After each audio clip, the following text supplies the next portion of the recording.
Hi friends, welcome back. നമ്മുടെ ഒല S1 Pro 2 വർഷം തികഞ്ഞിട്ടുണ്ട്. 21,000 കിലോമീറ്ററോളം നമ്മൾ ഓടിയിട്ടുമുണ്ട്. എന്താണ് വണ്ടിയുടെ സ്റ്റാറ്റസ് എന്ന് പറഞ്ഞാൽ നിങ്ങൾ വീഡിയോ കാണുമ്പോൾ തന്നെ മനസ്സിലാവും നമ്മുടെ അവസ്ഥ എന്താണെന്നുള്ളത്. ദയവ് ചെയ്തിട്ട് ഈ വണ്ടി എടുക്കുന്നവർ ഈ അവസ്ഥകളൊക്കെ ഒന്ന് മനസ്സിലാക്കിയിട്ട് എടുക്കുക. ഓരോ സോഫ്റ്റ്വെയർ അപ്ഡേറ്റും വരുമ്പോൾ നമ്മൾ കരുതും അടുത്ത സോഫ്റ്റ്വെയർ അപ്ഡേറ്റിൽ സംഗതികളെല്ലാം ബഗ്സ് എല്ലാം തീരുമെന്ന് വിചാരിക്കും. പക്ഷേ ഓരോ സോഫ്റ്റ്വെയറുകൾ ഇങ്ങനെ അപ്ഡേറ്റ് ചെയ്യുമ്പോഴും നമ്മുടെ ഇഷ്യൂസ് കൂടി വരിക എന്നല്ലാതെ ഇഷ്യൂസ് കുറഞ്ഞു വരുന്നില്ല ഈ കമ്പനിയുടെ ഭാഗത്തുനിന്ന്. ഒരു കാറിൽ വരുന്ന പോലെയുള്ള ടച്ച് സ്ക്രീനൊക്കെ ഈ വണ്ടിയിൽ കൊടുത്തിട്ടുണ്ട്. എന്തിനാണെന്നുള്ളത് എനിക്കറിയില്ല. അതിലാകെ കൃത്യമായിട്ട് വർക്ക് ചെയ്തിട്ട് ഞാൻ കണ്ടിട്ടുള്ളത് അതിലുള്ള മാപ്പാണ്. ഒല മാപ്പ് എന്ന് പറയുന്നത് നല്ലൊരു ഉപകാരപ്പെട്ട ഒരു മാപ്പ് തന്നെയാണ്. നമുക്ക് വഴിയിലൊക്കെ കുടുങ്ങി കഴിഞ്ഞാലൊക്കെ റൂട്ടും കാര്യങ്ങളും ഒരു കാറിൽ നോക്കി പോകുന്ന പോലെ നമുക്ക് പോകാൻ പറ്റുന്നുണ്ട്. വണ്ടിയിൽ കീലെസ് എൻട്രി ആണ്. കീ ഒക്കെ നമുക്ക് ഒരു ലോക്ക് കോഡ് വെച്ചിട്ട് നമുക്ക് ഓപ്പൺ ചെയ്തിട്ട് അതിൻ്റെ ഉള്ളിലോട്ട് കയറാം. പക്ഷേ മിക്ക സമയത്തും നമുക്ക് എവിടെയെങ്കിലും കുടുങ്ങിയിട്ട് അത് തുറക്കാൻ നോക്കുന്ന സമയത്ത് സ്റ്റെക്കാണ്. ഈ വണ്ടി വാങ്ങിയ മുതലേ സ്റ്റെക്കാണ്. നമുക്ക് എന്തെങ്കിലും ഒരു കീയുടെ ഓപ്ഷൻ അല്ലെങ്കിൽ ബജാജിൻ്റെ ചേതക്കിലൊക്കെ നൽകിയിട്ടുള്ളത് ഒരു സ്മാർട്ട് കീ വണ്ടിയുടെ കൂടെ ഉണ്ട്. ആ സ്മാർട്ട് കീ നമ്മൾ പോക്കറ്റിലിട്ടിട്ട് വണ്ടിയിലുള്ള ഒരു ബട്ടൺമേൽ പോയി ക്ലിക്ക് ചെയ്ത് കഴിഞ്ഞാൽ വണ്ടി ഓട്ടോമാറ്റിക്കായിട്ട് ഓൺ ആവും. അങ്ങനെ എന്തെങ്കിലും ഒരു സ്മാർട്ട് ഫീച്ചർ ഇങ്ങനെ ഒരു കീലെസ് എൻട്രി കൊടുത്തിരുന്നെങ്കിൽ എത്രയോ നന്നായിരുന്നു. പക്ഷേ ഇവർ കൊടുത്തിട്ടുള്ള ഫീച്ചർ ഇങ്ങനെയാണ്. നമ്മൾ ഈ മൊബൈലിലൊക്കെ ലോക്ക് തുറക്കുന്ന പോലത്തെ ഒരു തുറക്കലാണ്. അത് ചില സമയങ്ങളിൽ നമ്മൾ ടച്ച് സ്ക്രീൻ സ്റ്റക്കായി പോകുന്നു. പിന്നെ സ്മാർട്ട് കീ ആയിട്ടുള്ള മൊബൈൽ ഉപയോഗിച്ചിട്ട് നമുക്ക് അൺലോക്ക് ചെയ്യാനും ലോക്ക് ചെയ്യാനൊക്കെ പറ്റും എന്നുള്ള ഒരു ഓപ്ഷൻ ഉണ്ട്. പക്ഷേ അതൊന്നും പ്രാക്ടിക്കൽ അല്ല. നമ്മൾ മൊബൈൽ എടുക്കുന്ന സമയത്ത് ചില ബ്ലൂടൂത്ത് കണക്റ്റഡ് ആവില്ല. അതൊരു ബ്ലൂടൂത്ത് കണക്ട് ചെയ്യാൻ വേണ്ടി വരും വേറൊരു 5 മിനിറ്റ്. നമ്മൾ റീബൂട്ട് ചെയ്യാന്ന് പറയും. വണ്ടിയുടെ സിസ്റ്റത്തെ റീബൂട്ട് ചെയ്തിട്ട് നമ്മൾ ലോക്ക് സ്റ്റക്കായത് നമ്മൾ നമ്പർ ലോക്ക് തന്നെ ക്ലിക്ക് ചെയ്തിട്ട് നമ്മൾ ഓൺ ആക്കാറാണ്. അതിന് ഒരുപാട് ടെക്നിക്കൽ അത് ഈ വണ്ടി ഉപയോഗിക്കുമ്പോഴാണ് നിങ്ങൾക്ക് കൂടുതലും മനസ്സിലാവുക. നമുക്ക് ഇതൊക്കെ സിമ്പിൾ അല്ലേ, കുഴപ്പമില്ലല്ലോ എന്നുള്ള ഇതിൽ നമ്മൾ ഇതിലോട്ട് പോകും. പക്ഷേ ഇതൊക്കെ വലിയൊരു പ്രോബ്ലംസ് തന്നെയാണ് നമ്മൾ ഡെയിലി ലൈഫിൽ ഈ വെഹിക്കിൾ യൂസ് ചെയ്യുന്ന സമയത്ത്. പിന്നെ ഓരോ സോഫ്റ്റ്വെയർ അപ്ഡേറ്റിലും നമുക്ക് പുതിയ പ്രോബ്ലംസ് വരുന്നു എന്ന് ഞാൻ പറഞ്ഞല്ലോ. അങ്ങനെ വന്നൊരു കംപ്ലൈൻ്റ് ആണ്. പണ്ട് ഇടയ്ക്കേ ഉള്ളൂ ബൂട്ട് സ്റ്റക്ക് വന്നിരുന്നുള്ളൂ. ഇപ്പോൾ എന്നും ബൂട്ട് സ്റ്റക്കാണ്. ബൂട്ട് ഓപ്പൺ ചെയ്യാൻ പറ്റുന്നില്ല. ഈ ടച്ച് സ്ക്രീൻ ഓൾറെഡി സ്റ്റക്കാണെന്ന് പറഞ്ഞു. അതിൽ ആ ബൂട്ട് തുറക്കുന്ന ബട്ടൺ ടച്ച് സ്ക്രീനിൻ്റെ ഉള്ളിലാണ്. അതിൽ ക്ലിക്ക് ചെയ്യുമ്പോൾ ബൂട്ട് ഓപ്പൺ ആവില്ല. 30 ലിറ്ററും 40 ലിറ്ററൊക്കെ ബൂട്ട് സ്പേസ് ഉണ്ടായിട്ട് ഒരു കാര്യമില്ല എന്നുള്ളതാണ് അതിൻ്റെ അർത്ഥം. നമുക്കൊരു കാര്യങ്ങളും പ്രാക്ടിക്കലായിട്ട് ഈ വണ്ടിയിൽ പോകില്ല. ഈ വണ്ടിയിൽ എനിക്ക് വന്നിട്ടുള്ള പോസിറ്റീവ്സ് നെഗറ്റീവ്സ് കാര്യങ്ങളൊക്കെ കൂടെ കൂട്ടിയിട്ട് ഞാൻ വേറൊരു വീഡിയോ ചെയ്തിട്ടുണ്ട്. ആ വീഡിയോയുടെ ലിങ്ക് ഞാൻ മുകളിൽ കൊടുക്കാം. നിങ്ങൾ ആ വീഡിയോ ഒന്ന് കണ്ടിട്ട് മനസ്സിലാക്കിയതിന് ശേഷം മാത്രം ഈ വണ്ടി വാങ്ങുക. ഇപ്പോൾ എനിക്ക് വന്നിട്ടുള്ള ഇഷ്യൂസാണ് ഞാൻ കൂടുതൽ ഹൈലൈറ്റ് ചെയ്തിട്ട് ഈ വീഡിയോയിൽ പറയാൻ ഉദ്ദേശിക്കുന്നത്. എനിക്ക് 19,000 കിലോമീറ്റർ മുതലാണ് മേജർ ഇഷ്യൂസ് തുടങ്ങിയിട്ടുള്ളത്. വണ്ടി നിന്നു, വണ്ടി പോകുന്നില്ലാത്തൊരവസ്ഥ വന്നപ്പോഴാണ് ഈ ഇഷ്യൂ ആദ്യം സ്റ്റാർട്ട് ചെയ്യുന്നത്. ഞാൻ ഷോറൂമിലോട്ട് വണ്ടി റോഡ് സൈഡ് അസിസ്റ്റൻസ് വഴി എത്തിച്ചതിന് ശേഷം കമ്പനി പറഞ്ഞത് ഇതിൻ്റെ MC യൂണിറ്റ് പോയിട്ടുണ്ട് എന്നായിരുന്നു അവരുടെ കണ്ടെത്തൽ. 4-5 ദിവസം കഴിഞ്ഞിട്ട് അവർ തന്നെ മാറ്റി പറഞ്ഞു MCU അല്ല പോയിട്ടുള്ളത്, ഇതിൻ്റെ മോട്ടോറാണ് പോയിട്ടുള്ളത് എന്ന് പറഞ്ഞിട്ട് ഒരാഴ്ച കൊണ്ട് അവരതെല്ലാം റീപ്ലേസ് ചെയ്തിട്ട് എനിക്ക് വണ്ടി തന്നു. ഒരു കുഴപ്പമില്ല, നമ്മൾ ഇത്രയും കാലം ഉപയോഗിച്ചു. ഒരു 5-6 മാസത്തോളം ഞാൻ ആ വണ്ടി ഉപയോഗിച്ചിട്ടുണ്ട്. ആ ഉപയോഗിച്ചുകൊണ്ടിരിക്കുന്ന സമയത്താണ് ഒലയുടെ ഗ്രൂപ്പിലുള്ള ഒരു ചർച്ച ഞാൻ കണ്ടത്. ഒരു സാധാരണ കസ്റ്റമർ എന്നുള്ള തരത്തിൽ നമുക്ക് ഇതിനെക്കുറിച്ചിട്ടുള്ള ബോധവാന്മാരല്ല. ഇപ്പം നമ്മൾ ഇതിനെക്കുറിച്ച് മനസ്സിലാക്കുന്നു, ഇതിങ്ങനെയൊക്കെ ചെയ്യാനുള്ള പ്രൊസീജിയേഴ്സ് ഉണ്ട് എന്നുള്ളത്. കമ്പനിയുടെ ഭാഗത്ത് നിന്ന് ചെയ്യേണ്ട കാര്യങ്ങൾ കമ്പനി തന്നെ ചെയ്യണം. അതായത് മോട്ടോർ റീപ്ലേസ് ചെയ്യേണ്ട ഒരു സിസ്റ്റം വന്നു കഴിഞ്ഞാൽ കമ്പനി നമുക്കൊരു ലെറ്റർ തരണം എന്നാണ് പറയുന്നത്. ആ ലെറ്റർ RTO ഓഫീസിൽ കൊണ്ടുപോയി കൊടുത്തിട്ട് മോട്ടോർ ചേഞ്ച് ചെയ്യേണ്ട ഒരു സാങ്ഷൻ ലെറ്റർ RTO ഓഫീസിൽ നിന്ന് സൈൻ ചെയ്ത് വാങ്ങിയതിന് ശേഷം അത് കമ്പനിയിൽ കൊണ്ടുപോയി കൊടുത്തിട്ട് വേണത്ര മോട്ടോർ ചേഞ്ച് ചെയ്യാനുള്ള പ്രൊസീജിയേഴ്സൊക്കെ തുടങ്ങി വെക്കാൻ.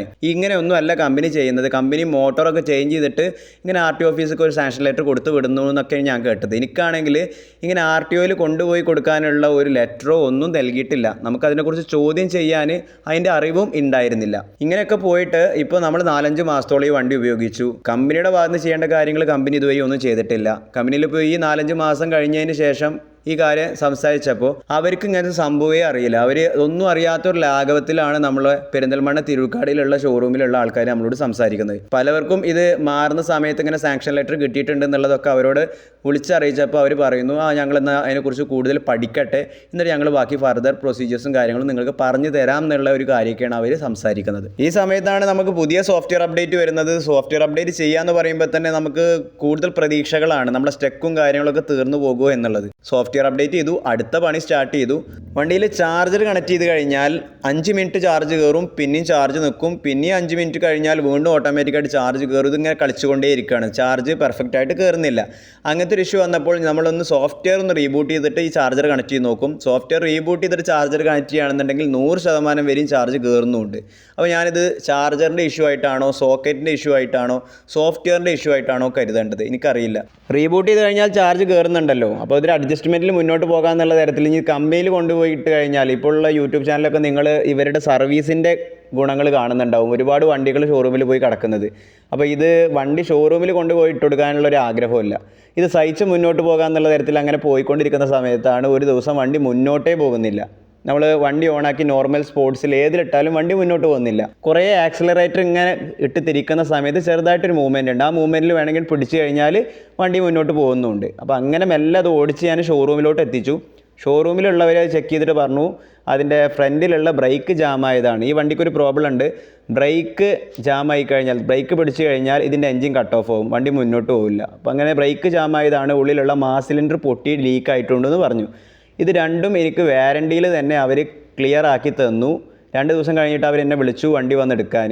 ഞാൻ പറഞ്ഞു എനിക്ക് വേറൊരു ഇഷ്യൂ കൂടി ഉണ്ട്, അപ്പോൾ നമ്മൾ കുറച്ച് ദിവസമായിട്ട് നോട്ടീസ് ചെയ്തിട്ടുള്ളതാണ്. 100% വണ്ടിയിൽ സാധാരണ ചാർജ് ചെയ്ത് കഴിഞ്ഞാൽ ഒരു 1-2% ഒരു ദിവസം ഫുള്ളായിട്ട് യൂസ് ചെയ്തിട്ടില്ലെങ്കിൽ ഒരു ഡിസ്ചാർജ് ഉണ്ടായിരുന്നു. അത് നോർമലാണെന്നുള്ളതാണ് എല്ലാവരും ഗ്രൂപ്പിൽ പറഞ്ഞത്.